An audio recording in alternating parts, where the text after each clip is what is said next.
Welcome to Grant's Rock Warehouse, and today I have a special guest. Not only do we have Todd Evans here, but we've got Scott Byron, who is the A&R rep for Matthew Sweet. This is the gentleman that brought Matthew Sweet to Zoo. So stay tuned.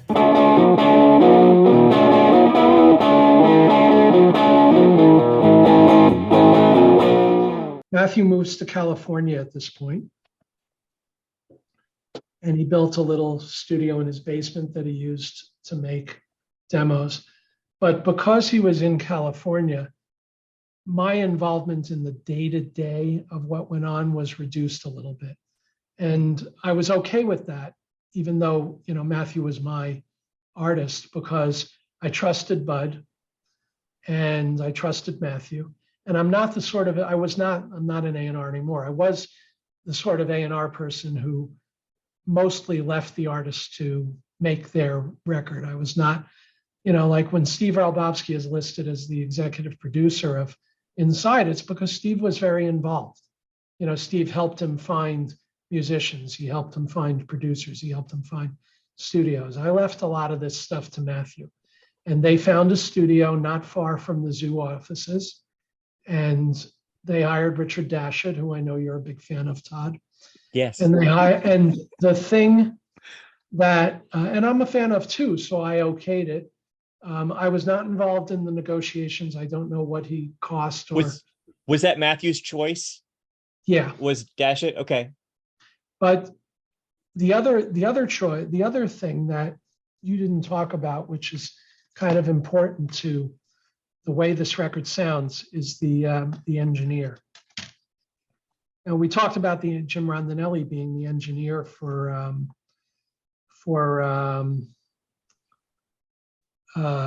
Girlfriend. Matthew wanted a dirtier sound for this record, and the demos kind of reflected that. Mm-hmm. But so he hired this guy named Lloyd Puckett, who had recorded some records for indie bands like Luna. I was not a fan of the way that Puckett recorded the record. I think that's why it's as muddy as it is in parts. Mm-hmm. And I adore Altered Beast. I love Altered Beast. I love Altered Beast. But it's a much more but it's not as immediate a record as Girlfriend. And it took a long time for people it took a long time for me to get into the record. It took a long time for other people to get into the record, and it was a much harder sell to radio. But this was what was going on in Matthew's life at the time. It was reflective of him having trouble dealing with success and the pressures that come with that, and being, I have to tour for 3 months. I have to open for the Indigo Girls. I have to go to Japan. I have to go to England. I have to go back on the road again. And oh, by the way, I have to start writing songs for my new record. And, the record company really wants this new record really badly. I mean, I wasn't pressuring them, but, Lou really wanted the record. He wanted to capitalize on the success. We all did. But, if I had my choice, I would have remixed the record a little bit, but I didn't have a choice. They made the record in LA. I mean, I asked the question, should we remix this? And I was told, no, it's great. We're going to put it out. And Lou loved it, which is half the battle. If Lou loves the record, you're going to get your promotional dollars. You're going to get, the release. So they recorded the record in LA. I went out there for a couple of weeks during the recording time, and I kind of supervised. I think my biggest contribution to this record is that when I got the demos, my favorite song in the demos was Time Capsule. And I told Matthew that, and he said, oh my, I wasn't even going to record that one. And I said, no, record it. And then we'll decide later, if it should be on the record. So at least I made them record that song. And I felt pretty good about that. And I knew that the songwriting was amazing. I mean, again, you kind of glossed over this when you did the record, but I think that Someone to Pull the Trigger is the best song that Matthew has ever written, period. End of discussion. I mean, I think it's a perfect song. I mean, I think it just, it sets up a story and it delivers on the story. And, he needs love. He wants love. He has this hole in his heart, but he can't pull the trigger. He needs somebody else to be the one to fill that hole. He's scared of that. Now, of course, that's not where Matthew was at this point. Matthew was married at this point to, this great girl. But, that I just think it's an absolutely spectacular song. The Devil with the Green Eyes, by the way, that's Matthew. He has green eyes. Yeah, I've got that single only came out in Europe, right? Well, I want to talk about the CD single. I want to talk about the singles next. But something that you may not know is that the song Knowing People was inspired by, I think this actually may be in the packaging. It was inspired by a line from a movie called 3 O'Clock High, which was a movie about kids in high school and a bully who wanted to meet a kid after school and beat him up. And when the kid said something to him, he said, "I don't like knowing people. I don't like people knowing about me." And that's what he took from the movie as the chorus of that song. I don't know the whole story about why the Caligula stuff is in there. I know that it was something, Matthew's a big movie person and he's in LA, and he probably saw the movie during this time and decided it kind of fit in with the theme he was going for. Let me just look at the song list here. Well, I always wondered, because I know you're going hit like the EPs and stuff, but I always thought that, like with Matthew Sweet, some of his greatest work did not make it on the records, but they would be like on the CD singles, like Born in Sin and Ultra Suede and Speed of Light. Holy mackerel. Speed of Light. I love those songs too. Brilliant. But, you're making an album, you're trying to make a concise statement at this point. And sometimes when you record 15 or 20 songs, and in Matthew's case, he wrote, he was very prolific when he was songwriting, and he would make a long list of songs to record. He would do as much as he could within his budget, and then they would craft a 12-song album. And sometimes songs don't fit. I think Born in Sin would have fit on the album, but it wasn't part of what they put together at the time. And I knew that we would have opportunities to put a lot of these things out. So let me talk about the EPs.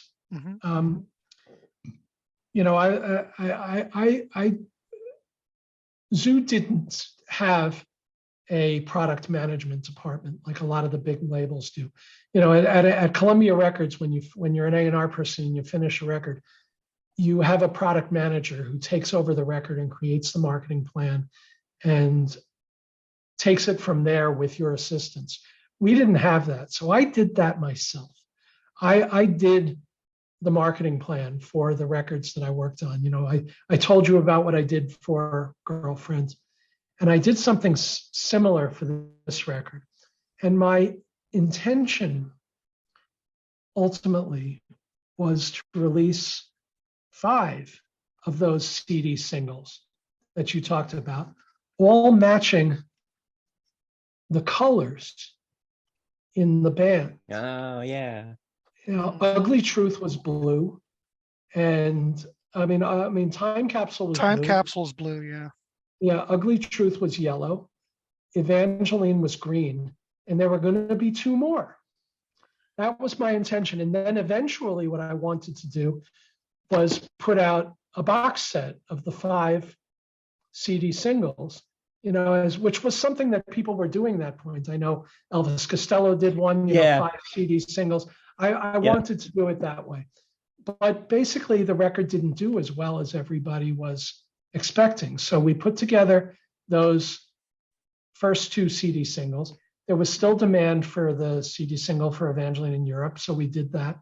But the record was kind of dying at this point, and the record company did not want to spend the money to continue doing the rest. What the decision was made to do a remix of, Devil with the Green Eyes. I'm sorry, Evangeline was not the green one. Devil with the Green Eyes was the green one. Green. Yeah, but they decided to do the remix for radio of Devil with the Green Eyes, and we decided to make the Son of Altered Beast record to try to boost things from then on. There was, we knew that people liked the live recordings, so we put some live stuff on there, and we put some demos and outtakes, and that was meant to try to boost the record. It sold okay as an independent thing, but it didn't really have the effect of making it a big radio hit, which we kind of hoped for. But it was, it was a really fun project to work on. Outstanding graphics, by the way. It feels really big budget. I mean, it just looks really well done. I was always impressed by it. Oh, great package for. Yeah, I mean, like just a little again, extra. I believe that was that same guy, Lee Hammond. He, I have the Japanese copy in front of me, which includes a set of stickers. Oh yeah, cool. I don't have that. And this color thing must have cost a little bit of cash. I've got a red. You know what? I used to have a purple one. No, yeah, what was the whole idea with that? I'm glad you brought that up. That was the concept that I don't remember if I came up with it or Lee did or whatever, but that was the concept. And I wanted to do the 5 different colors of the cover, and Lou said he didn't want to spend the extra money. And I had to sit with him and explain to him why it would cost almost nothing extra to do it. I said to him, when you do an album cover, whatever it happens to be, you don't print one on a sheet. You have this massive printing sheet with 50 of them on there, and it goes through and then it cuts it into 50 covers. All you have to do is put, 10 yellow ones, 10 purple ones, 10 green ones, 10 of the others. All you have to do is do the color separations for the cover, which cost a few $100s a piece, and you just print them all at once. And that was that. He got it, after I explained it to him, and it cost us almost nothing to do all the different colors.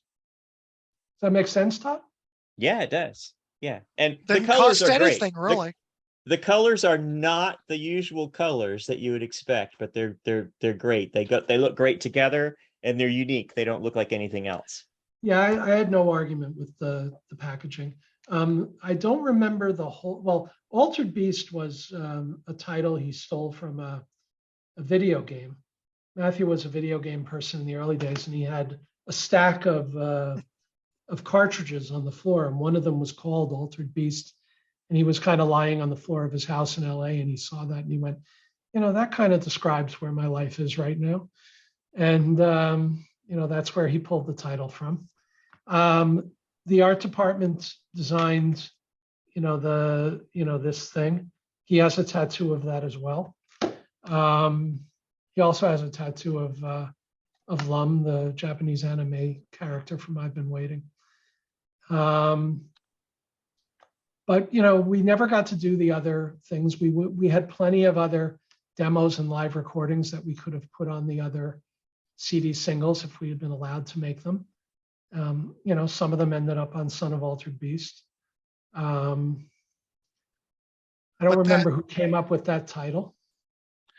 But the CD single for Devil with the Green Eyes that came out in Europe, was that slated to come out in the US and it got bagged?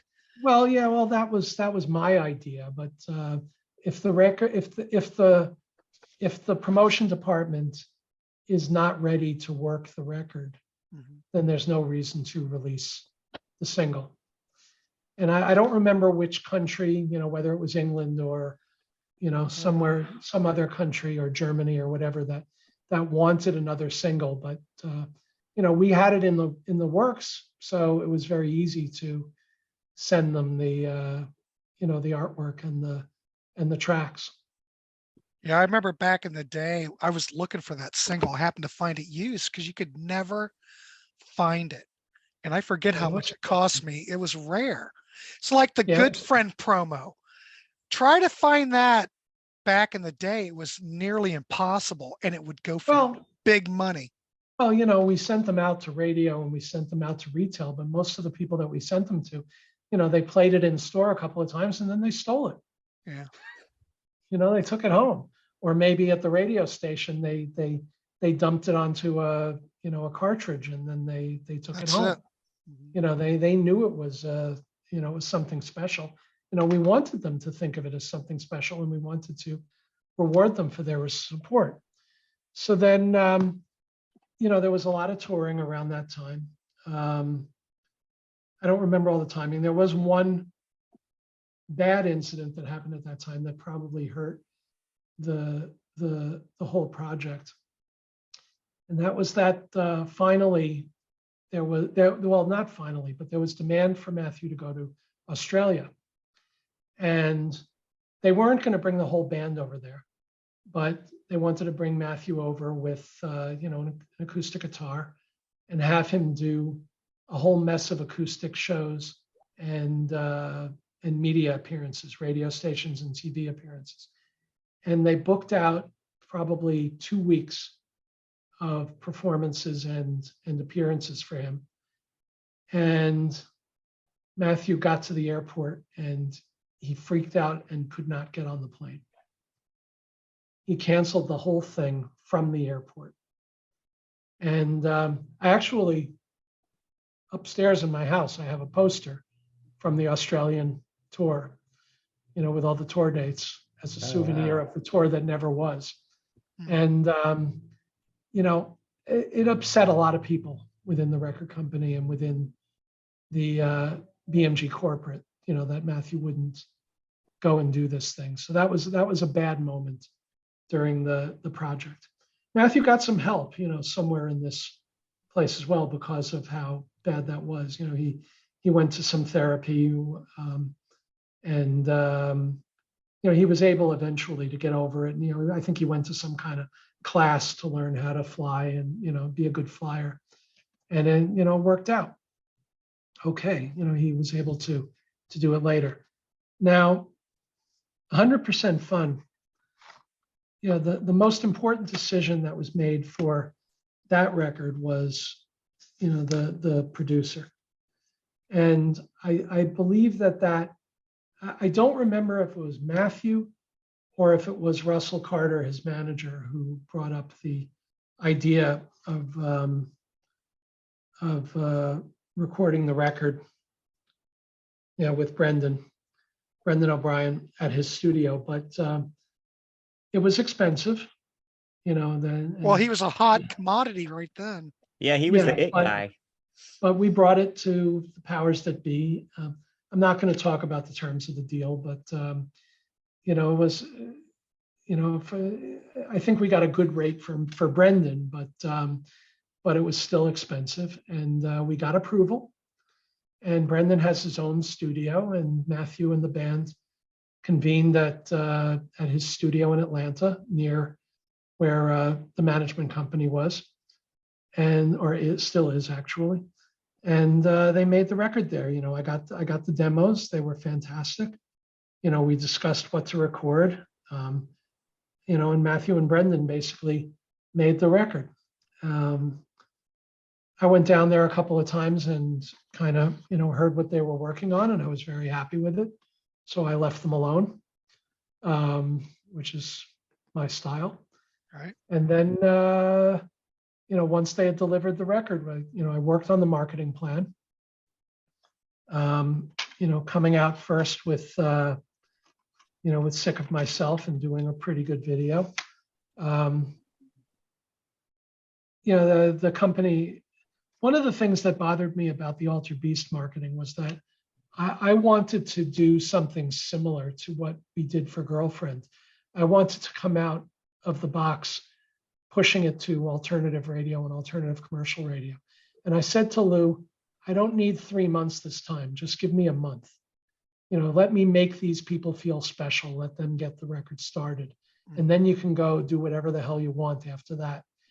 And he said no. He said, I love this record. It's going to be a huge hit.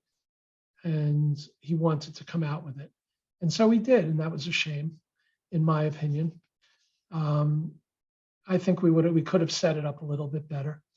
But, they kind of got the message with this record. And we put out a little advance of Sick of Myself for alternative commercial radio. And it started the record going. And then at this point, Zoo got swallowed up. Well, what happened was, remember I talked at the beginning, and I brought this up for a reason, about all the money that was flowing in because of the resale of the catalog on CDs. Mm-hmm. After everybody had replaced their entire record collections, all of a sudden, all that money stopped coming in.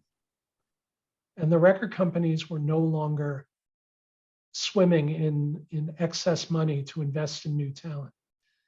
So BMG brought in a corporate overseer from Wall Street, who, like everything else that was going on at that time, basically ran the corporate playbook. And he basically said, you need to cut 40% of your staff across the board, top to bottom, in every division. And BMG said to Lou, you need to cut 40% of your staff. And he did this with every label and every division within BMG. They had no choice. I don't remember this guy's name, but he was the most hated person at BMG. Oh, I know how that works. Yeah. And basically, Lou decided that since he already had this record and another record that I was working on at the time by a band called Flowerhead, he had the records, he had the marketing plan. He didn't need me. So, they let us go. I think Bud got let go as well at that time. It might have been shortly after, but they didn't, he decided the only way that the record label was, and I don't disagree with this decision from his point of view, but, the record company is not going to survive unless we have a hit with these records, with the Tool records, with Matthew's record. We don't need to think about the next record. We need to do everything we can with this record. So he kept on the promotion people and he kept on the marketing people, and he got rid of people in other departments, including A&R. And, I delivered the record. I delivered, the beginning of the marketing plan, and everything else happened without my intervention. And I'm really proud of the record. I'm proud of how big of a hit Sick of Myself was. And, We're the Same did okay as well. At radio, it did okay on MTV. But I wasn't part of it from then on. Matthew kept in touch. Even for the next records, couple of records, he sent me the demos and got my feedback. I mean, I actually, when I pulled out the CDs, I pulled this out with it, which has, a bunch of the songs for one of the future records, Burnt Orange, Sunset, and I'm trying to see what else is on here, but there's a whole mess of songs you've never heard on here from 1997. So, he kept in touch with the making of the records for a long time. But once the Volcano bought out Zoo, and they kept Tool and they kept Matthew and they got rid of everybody else and they got rid of all the rest of the staff. I knew some of the people who were working at Volcano, and some of them were friends of mine. Who the person who was in charge of alternative commercial radio there was a longtime friend, so they were very supportive of the record. But it wasn't the same as being the people who had kind of seen Girlfriend and Altered Beast and 100% Fun through. So, you know, eventually they dropped Matthew, and he went on to make records himself. Yeah. Some of them that came out on Russell's label, some of them they did with Shout Factory and other places. I talk to Matthew occasionally now, but mostly I get put on the guest list and meet him backstage after shows. But he hasn't been out on the road for a few years, so Yeah. I haven't spoken to him. I usually go see him when he comes around, but it's Yeah, been me a while. too. Yeah, me too. Last time I saw him was at a show in Philadelphia. You know, we got along fine. I went to I love the Susanna Hoffs records, and he did a few shows in New York with her, and we hung out at those. That's where I met Steve Ralbowski, was backstage at City Winery at one of the Matthew Sweet Susanna Hoffs shows. That's my story. Okay. More questions? Wow. I wanted to say something, and this is, I don't know how much of this is really accurate as far as what happened, but out in the world, my first wife and I were enormous Matthew Sweet fans. And so we felt like you have this, I'm going to talk about the visual aspect of these records. And you have that, and you have that great font, and you have that great photograph.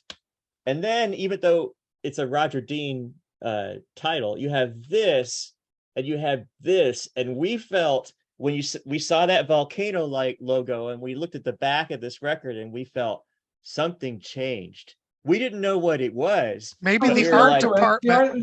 whatever the consistency of the artwork and all of it being so awesome felt like it took a little step back.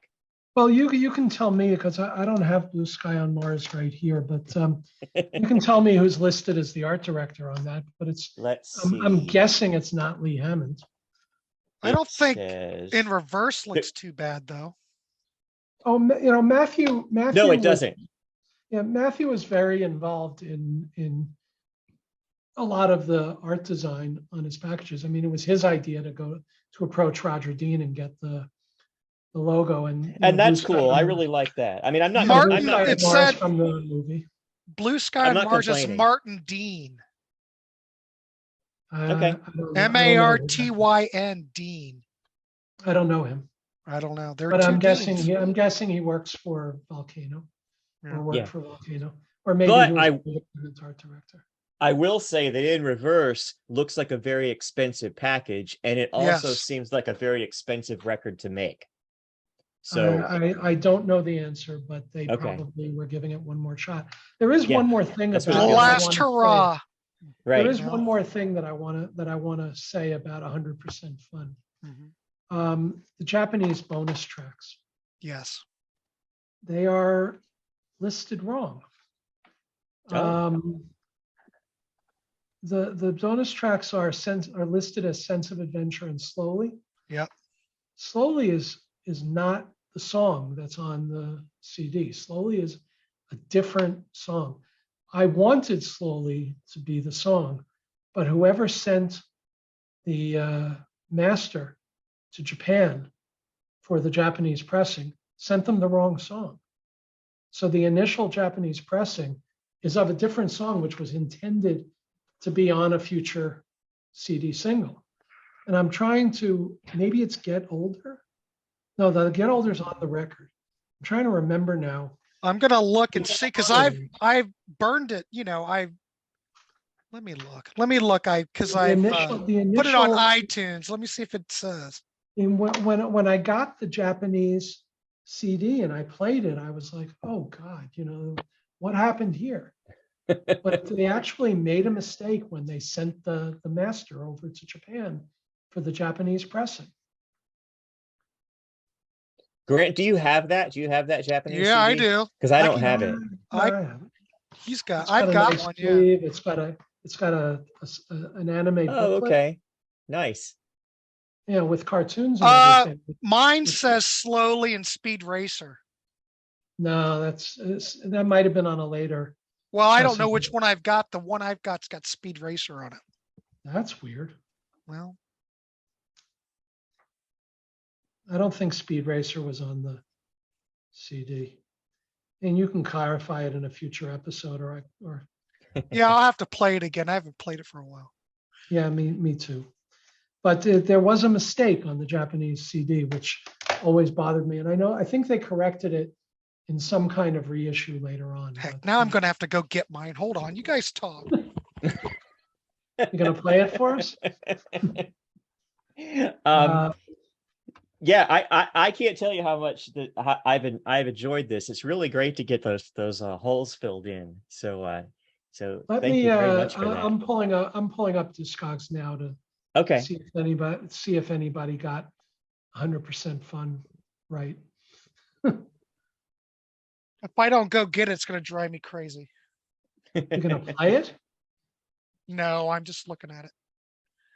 Yeah, I'm pulling up the. I mean, it does say Smog Moon on here, and Maybe but it comes up on. Smog Moon's on the original CD. It's Slowly that's wrong. Slowly is a real song, and it's the song I wanted to be the extra bonus track. But and Slowly has come out somewhere along the way. But the Japanese has this nice booklet, Yeah. Yeah. all the anime. Can't remember when I got this. It had to be very close to when it came out. I'm trying to pull up 100% fun on Discogs myself to. Yeah, see if because the anybody got it Japanese right. one says Sense of Adventure and Slowly on it. Yeah, that's what the packaging says, but Yeah. the actual song on the CD is not on the initial CD is not Slowly. It's something I'm else. looking at another pressing of it No, Discogs doesn't have the now. correction.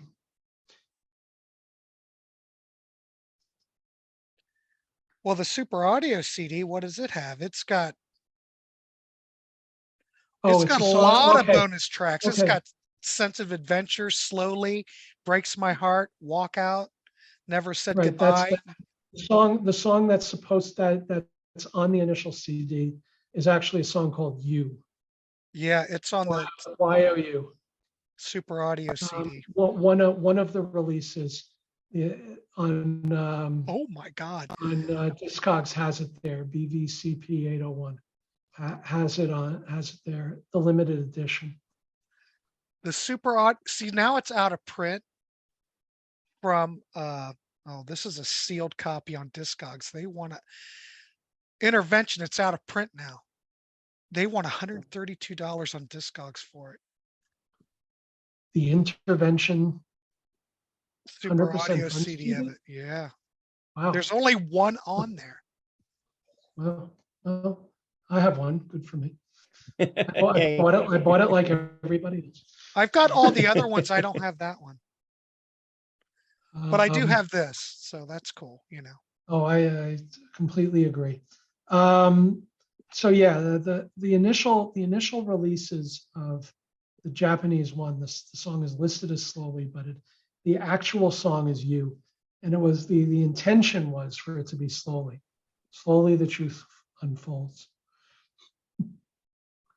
But this, like you said, Grant, Slowly did end up on one of the other Japanese reissues. Right. So there you go. And that's your story. That's what I got for the moment. That's what he's got. Did you move on to do A&R at any other labels after that? No. What'd you do after that? I entered the world of poker. Oh. I'm a poker. As like a competitive poker You're like player? a competitive poker player? Yeah, you can look me up. Okay. Yeah, Crap. I had started playing poker when I was doing A&R. I played at a place in New York called the Mayfair Club, which is kind of famous in the world of poker. And what I would do is I would go out and see bands, and then about midnight I would head over to the club and play until 2 or 3 in the morning, and get up the next morning and do my A&R stuff again. And I got to really love it. And then I got a job at that club, and then I played poker tournaments, and then I went to work and then my next really big job was for an online poker site called PokerStars, which is kind of famous in the world of poker. I actually moved overseas for them for 9 years. Okay. And then came back and worked for them here for 3 years. And then they went through, and then they let me go as well. And I've been semi-retired since. I do. Well, I will stay. Consulting. I will stay away from you at the poker table because I'm the worst I won't go up player on against you. earth. 'Cause I just looked you up. You don't want to go up against him. Yeah, in No. the 2000s, in the 1990s, in the 1990s and the 2000s, I was a very good player and I was ahead of the curve because No Limit Texas Hold'em was not the game of choice in the world, but it was my game of choice, and I played it every day. And there were only 2 places in the country where you can play that game every day. That was at the club in New York and another club in Bay Area called San Pablo. And we would show up at these poker tournaments and we knew the game better than anybody else. But after poker exploded in 2003, everybody started playing No Limit Hold'em. And I'm no longer even close to a great player. Everybody, the game has been studied to death. Computers came in and started modeling the game, and I haven't been able to keep up with the game. I still play, and I still play, for enjoyment, and I make a little bit of money. But back then I could make a living, even though it was a small game. Now it would eat me up. So. I'm just curious real quick before we go. Like, you're looking at all the material like Girlfriend, Altered Beast, 100% Fun. Did you have any kind of, who would be the person who would determine what tracks would go on the record? You being the A&R guy, did you have any say into that? Is there anything else in the can that they might have recorded that we've never heard before, or, There is, but Matthew made the final call. Okay. I had input. They would send me maybe 2 or 3 proposed sequences for a record. I might express some opinions. Sometimes they took my advice. Most of the time they didn't. Sometimes I would give them a reason why I wanted things to be the way they were. I don't remember if Sick of Myself was always the lead track on 100% Fun, but I wanted whatever song it was, I wanted it to be something immediate that caught everybody's attention. So, I think one of the problems with the way Altered Beast was received was that Dinosaur Act is a difficult song to lead the record with.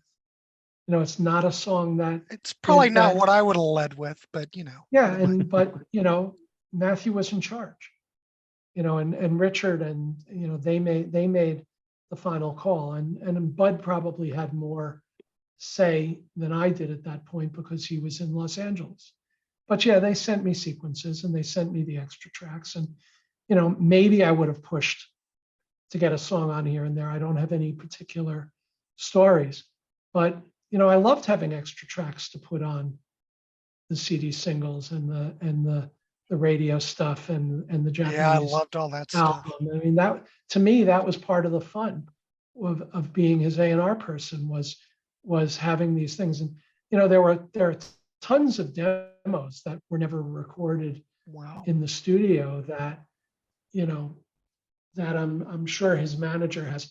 His manager contacted me about a year ago asking me if I had a copy of, if I had a digital copy of a concert that Matthew did. I guess we should talk about this a little bit since it was. I'm good on time. If Todd's good on time, well, I'm all right. Yeah, it was an important moment in his career that I kind of glossed over. But right before the release of Altered Beast, I think Altered Beast release date was something like July 7th of that year.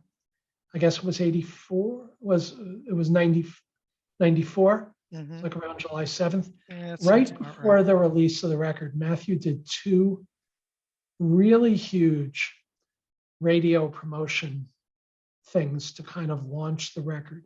He performed on the bill at the WHF Festival in DC, which was the biggest radio event of the year. K-Rock had one as well that they would never invite Matthew to because they didn't support Matthew. They had their weenie roast every year that they would invite, 15 really big acts, and they would play in a stadium, and it was their big event. The WHF Festival, which may still go to this day since WHFS still exists, they did RFK Stadium, which was the football stadium that the Redskins played in. Now the Commanders, but the Redskins played in. But they did this big event every year, and Matthew was on the bill. He was maybe third or fourth on the bill. I don't remember the whole thing. You could probably look it up, but he went on close to sunset, and it was kind of magic. I had a tour laminate, so I got to hang out backstage, and when he went on stage, I positioned myself on the fill monitor on the side of the stage. I don't know if you've ever been at a big stadium show or paid close attention to the sound, but in addition to the monitors that are in front where the artists perform, there's huge speakers that they put on either side of the stage that kind of fill in the sound so that the artists on the stage can hear themselves. That's a weird thing about concerts, is that if they didn't have monitors, they couldn't hear themselves, even though the sound is huge going out to the audience. Nothing comes behind the speakers, it all goes out. So they have to have these monitors, and they have these big fill monitors, which were maybe 30 feet by 5 feet high on the side of the stage. I sat on one of those monitors right on the side of the stage to watch the show. And it was like, for me personally, it was kind of one of those moments like we talked about in LA before the showcase, where it all kind of came together. Yeah. People were so into it. There was crowd surfing going on at the front. There were people at the back of the main floor tossing other people in the air on blankets. So people were going boom, boom, boom at the back of the floor. And up at the very top of the stadium, behind the seats, people were doing a conga line across the top. It was awesome. I mean, it was just a perfect moment. And then the next day, Matthew flew to Chicago. And the day after that, he did a big July 4th performance for WXRT in Chicago, which I mentioned earlier as one of the great supporters of Matthew. And they did this in Grant Park. And Grant Park it's like Central Park in New York. It's this huge empty field that they can set up a stage at one end, and they still do to this day sometimes. And Matthew was the headliner, and it was his show.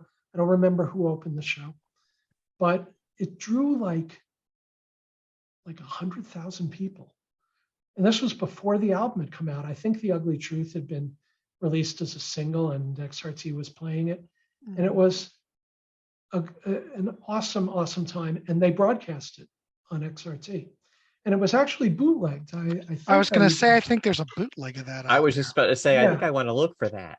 Yeah, it was bootlegged.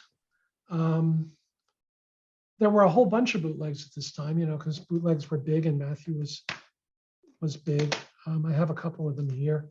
But Russell contacted me and asked if I had an original digital recording.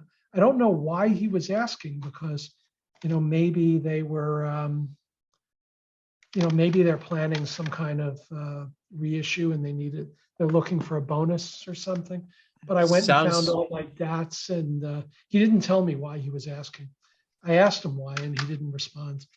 Sounds like a good candidate for Record Store Day. It could be. I hope they find what they're looking for. But I said to him, Yeah.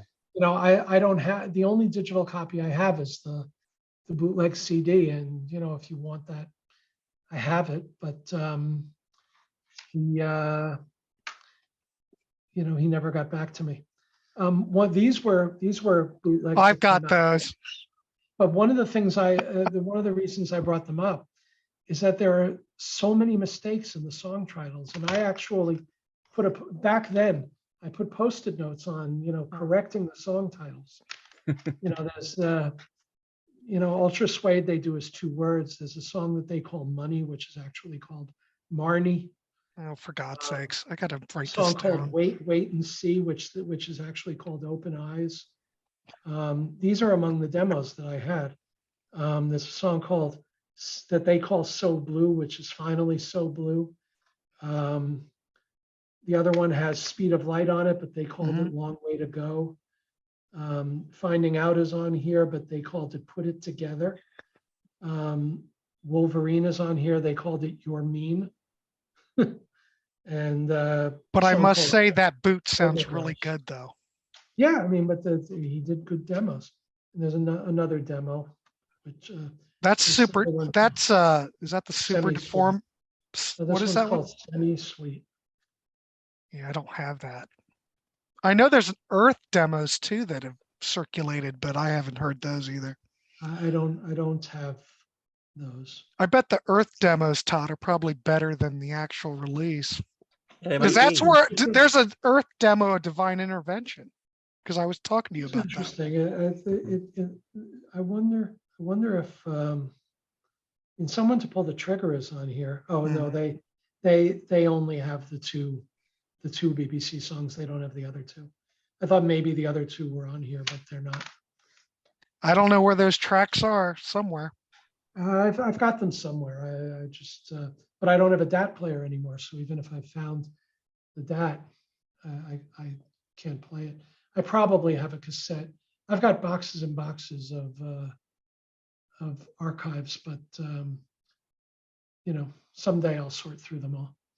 I found the DATs for Russell, but, I found the DATs for Russell, but I'm never gonna betray Matthew's trust. And I mean, these demos never came from me. I never. There is a guy who was a really big collector fan who used to bug me about every 3 months to give him copies of stuff, and I never did. Yeah, I mean that's just it's all Matthew's property.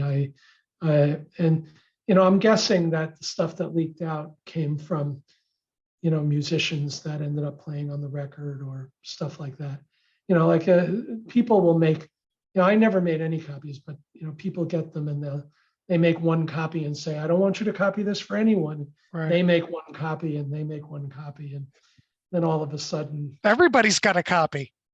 And then somebody says, oh, I'm going to give this to my friend who's a bootlegger and he's going to pay me $1,000 for it. And that's that. The only other thing I wanted to ask you before we get off, because, and this is just, you were mentioning that you would recommend the Spelvins. The Spelvins. Is there any other artists on Zoo that you would recommend? Because most of this stuff's cheap, like I mean, I'm just curious because, I'm always looking for unusual stuff or, bands that didn't make it, but absolutely put out brilliant stuff. Well, do you like country music? I'm willing to listen to anything.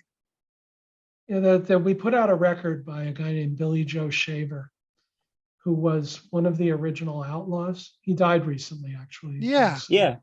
One of my friends is his nephew. Yeah, he wrote a lot of the early Outlaw songs that were recorded by Johnny Cash and Waylon Jennings. It was an absolutely brilliant songwriter. We had some A&R guys who were in Nashville, and they did a record with him that's really fantastic. Who you would love is a band called The Odds. ODD. Oh, yeah. I've seen them. They did a tour where they were Warren Zevon's band. Right. And I saw that Zevon. I'm now tour. remembering that when I talked about I see it right here. When I talked about the Neapolitan album is where you should start. that showcase that we did at in New York at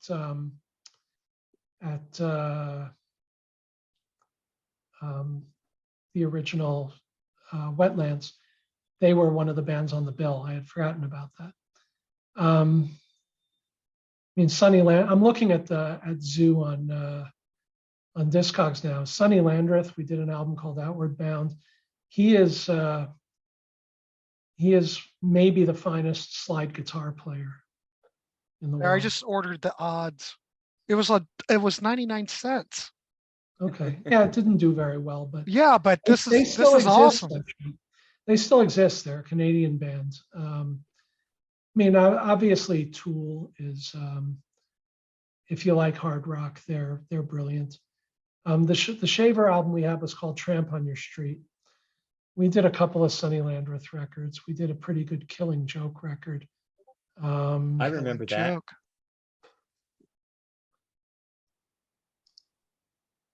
Just amazing. I didn't realize how much actually it came out. Oh, Pandemonium, Killing Joke.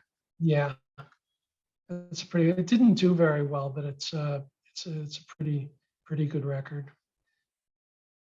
Yeah, I don't see any out there either.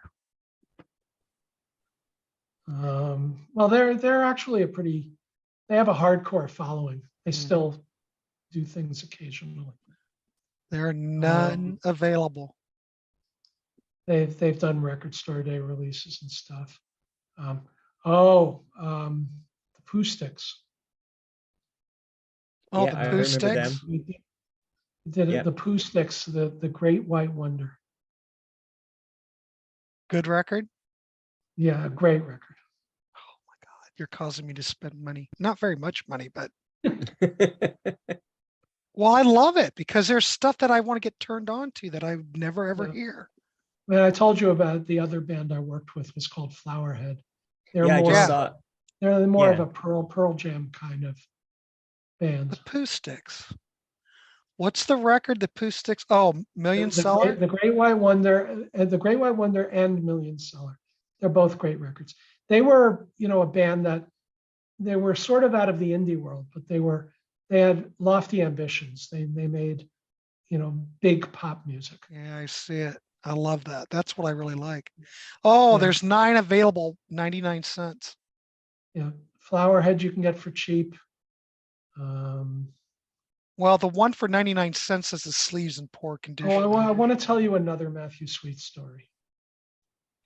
Well, I might gonna use get this that one if it's good. I'm just joking. Well, All your stories are good, Scott. Believe me. I would actually love for you to use it because Okay. I really let me finish working my way down the Zoo stuff here and make sure. I know because I keep clicking and I keep buying. I mean, we put out some records by bands that were kind of not their best albums. You must remember the Hoodoo Gurus. Yeah. I like we the did a Hoodoo Gurus. Yeah, we did a Hoodoo Gurus record, but it wasn't their best record. They were I met the Hoodoo Gurus when they were putting out their first few records, and we went to a baseball game together. We went to a Mets game. It was so much fun. I didn't realize Philip Bailey was signed to Zoo. Yeah, and he was. I met him too. He was a super nice guy. Yeah. And it's actually not a bad record. He's just such a great singer. But those things happened out in L.A. I wasn't very involved. Mm-hmm. Phyllis Hyman is a similar kind of legendary soul singer, and she was one of the first releases on the label, and she was visiting the New York office when the phone rang, and she was the only person in the office, and she actually took the call and took a phone message for me. What's I still have that somewhere too. So Yeah. would you recommend the Flowerhead record? Oh, absolutely. Which one? Both of People's them. okay. Look like Kabloom there's is probably slightly better. which one? Kabloom. Okay. Oh, there it is. Oh, wait a minute. I'm looking at the album cover. Holy crap, Scott. I've seen that album cover, but it's been years. Yeah, I they remember actually seeing it in the got some used MTV. bins. Yeah, they got some. Well, no, they got some MTV play on 120 Minutes. I mean, it got a good start. It did okay at college radio, enough that we were Order able that to too. make the record. I'm going to order that for the hell of it. It's $1. Oh, there's 30 of them on here. Yeah, I mean, No, man, I appreciate. Oh, no cover. Well, I got to have the cover. yeah, we made a Procol Harum record that was pretty good. I mean, not as great as Whiter Shade of Pale and all of that stuff. Yeah, I noticed that. I've scrolled by that. Yeah, that was a Bud Scapa project. He was a massive Procol Harum fan, and he had an opportunity to make a record with them, and they were great.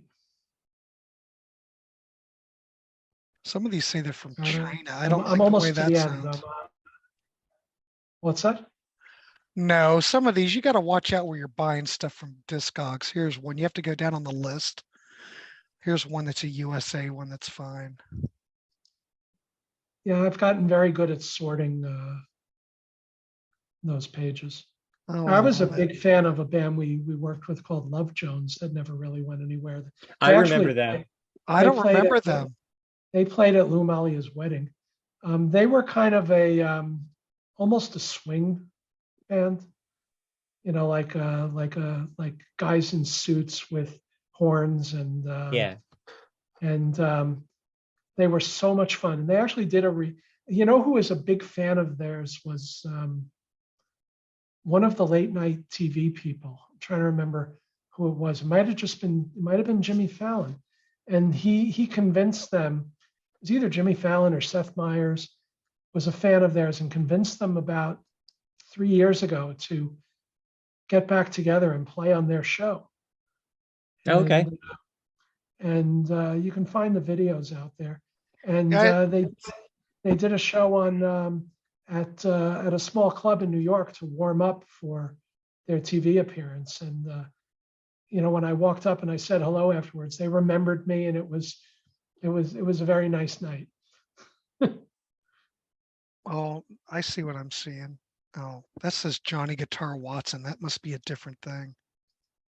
Did it come out on Zoo? I don't think so. Oh, There was a British label called Zoo as well that strangely enough, completely independently of us, had the same logo.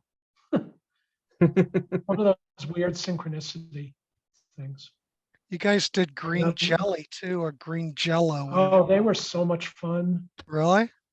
They were so much fun. I mean, but they were more of a video band. I don't know if their stuff ever came out on DVD. I mean, I know it came out on VHS, but they made video albums. The story was that that Zoo wanted to sign Tool. There was a guy who was in the A&R department out there who was, was convinced that they would become huge, and they did become huge. But Tool refused to sign unless we also signed Green Jello. And, so Lou went along. I mean, he signed Green Jello as well. And that's what they were originally named, Green Jello. And they did very raunchy stuff. They all dressed up in costumes, kind of like Gwar. You must know Gwar, right? Oh yeah, I know Gore.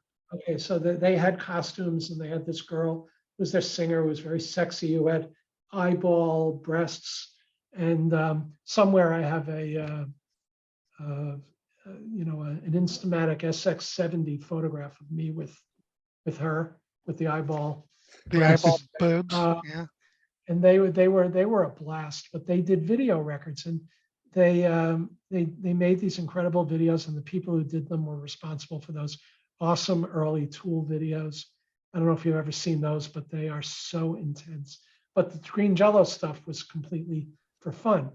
And they did an appearance on New York. We'll get to another Matthew Sweet story with this too.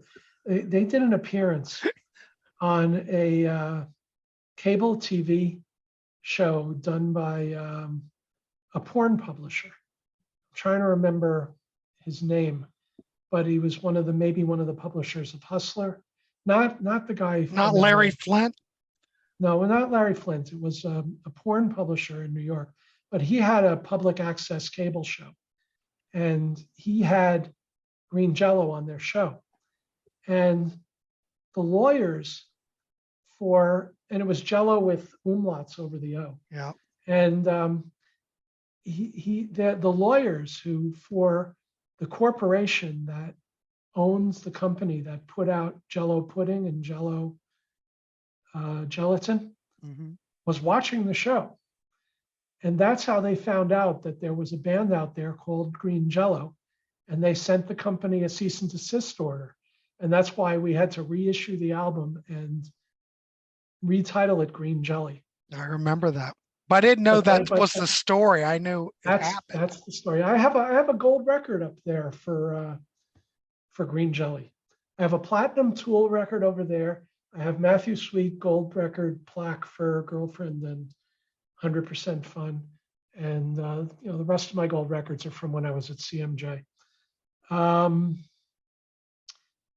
So the other we'll do that and we'll let you go. The porn thing. That's where Does She Talk comes from. I know you don't like that song, but I love that song. Todd doesn't like it. I like it. When they were in the studio to amuse themselves late at night, they would watch this public access porn channel in New York. It was very famous. It's Channel 54, whatever the song channel is that they mention in the song. It's a song about watching that public access porn channel. And there was a commercial on this channel for phone sex where, and I've never seen it. I've just heard the story. There was a commercial on this channel for phone sex where the woman in the call in the commercial would say, and that's where they took the fuck you part. I can, you up the, you can, me up the part. Okay, there you go. Okay. That's what that comes from. Was they were just having some fun in the studio, and he wrote the song inspired by that time in the studio where they were watching public access cable porn. So that's the story of. Yeah, no one knows about that probably. That's a great story. I think Matthew's talked about that as well. He might have. I don't think he's done it with the colorful language, but I think he's talked about where the song came from. So the other thing I wanted to mention, and this is something that bothers me a lot to this day, and was that the video, the original video that we made for. All right, we knew that we wanted MTV to play the Time Capsule video. That was the song we wanted them to have. Matthew made, with some director I don't know, he made an absolutely incredible, brilliant video for that song. It was done, and it was done in black and white. It was filmed in color, but it was edited in black and white. It was made to look like an old European art film. They scratched it up so that it looked like it had been, it was a real film and not video. And they added titles, like it was the title sequence for like an Austrian or German foreign language movie. And the title and the subtitles looked like they were a foreign language, but they were actually the lyrics of the song, sort of morphed into what looked like a foreign language. But if you read it out loud, it was the actual lyrics of the song. It was incredible. It was mind-blowing. I mean, if they had played that on 120 minutes, people would have thought it was insanely brilliant. I mean, it's the sort of thing that the press would have written about, but the people who were in charge of video promotion at the label asked for a normal color version of the video. You remember the video with him lying down, strapped down, and the bugs crawling all over him, that video? Yeah. They asked for a normal color version, and they said, we'll take both versions to MTV and let them decide which one to play. And of course they chose the color one. Of course they did. And the black and white one has never been shown to this day. Yeah, I've never seen that. I mean, I have a VHS copy somewhere among the archives upstairs, but I actually, when I wrote back to Russell in that last email that he never replied to, I added that to the end of the video, just for, shits and giggles. Why don't you do a transfer of that original time capsule video and throw it up on YouTube? Yeah, I would love to see that. And he never replied. But it is so good, and I'm convinced you could have put the color, just like we talked about with doing the alternative marketing followed by commercial marketing. You could have put the color one out later. Just give MTV the black and white one, tell them to play it on 120 minutes for a month, and then you can show them the color one and let them decide. But it was so good. Wasn't meant to be, I guess. Well, I have a theory about MTV, and that's that they were important and influential for about 15 minutes. And then that was pretty much it. Well, but the thing is, I mean, it lasted a little longer than that. But the thing about MTV is that radio paid attention to it. So even if people stopped watching MTV for a while, radio still wanted to know what MTV was playing. They dictated everything for a while. Yeah. I mean, sure, sometimes it went the other way around. Every so often, a local radio station would have a hit, and the things would get picked up by MTV.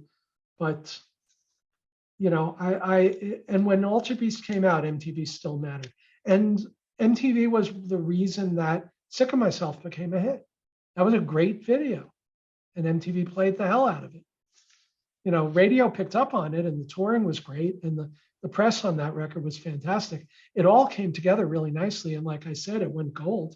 I mean, I'm so proud of how well that record did, and I'm so proud of the other records and how, even though Altered Beast never went gold. I mean, I love that Girlfriend Went Gold. I love that Altered Beast did pretty well, and that's my legacy in a sense.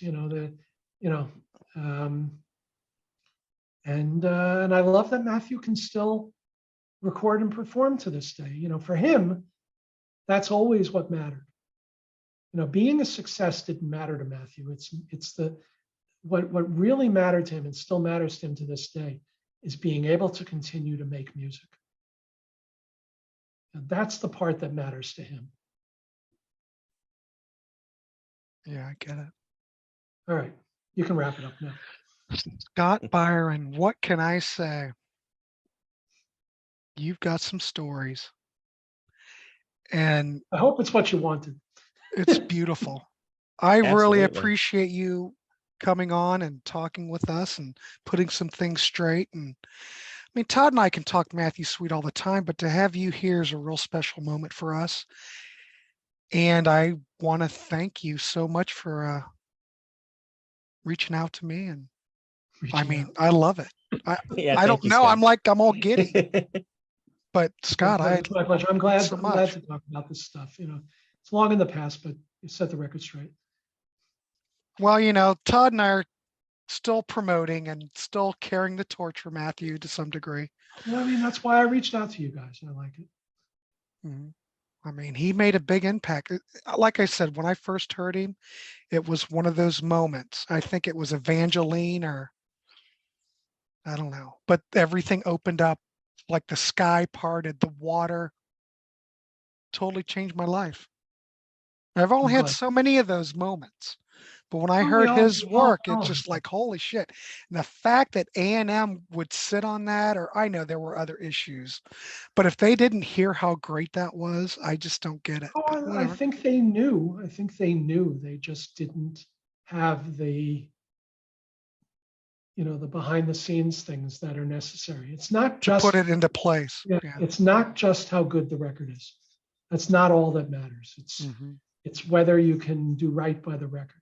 And that was always my approach to A&R too. I mean, when I was doing A&R, which lasted about 5 years, there were plenty of bands that I would have loved to have signed that I thought about for a while, maybe I talked it over with Bud, and I said, you know what, it's not right for Zoo. I mean, we can't do right by this artist. So we can't do this. We shouldn't do this. And, I stand by those decisions. Even if they would have made an absolutely brilliant record, if we can't get people to hear it, it's the tree falling in the forest, It doesn't kind make a of thing. If sound. nobody Yeah. can hear it, Right. why bother? I want to thank everybody for tuning in tonight with our interview with Scott Byron. Todd Evans, of course, my site, he's always here. Scott, I want to thank you again for coming on. It was been a pleasure. And please like, subscribe. We'll have more Matthew Sweet content coming on this channel. I'm Todd and looking I are forward to it. hardly done with what we are doing yet. So Right. hopefully there'll be many more surprises. You never know. Good luck. All right. Thank you. Thank you. guys. All right, Scott. Thanks so much.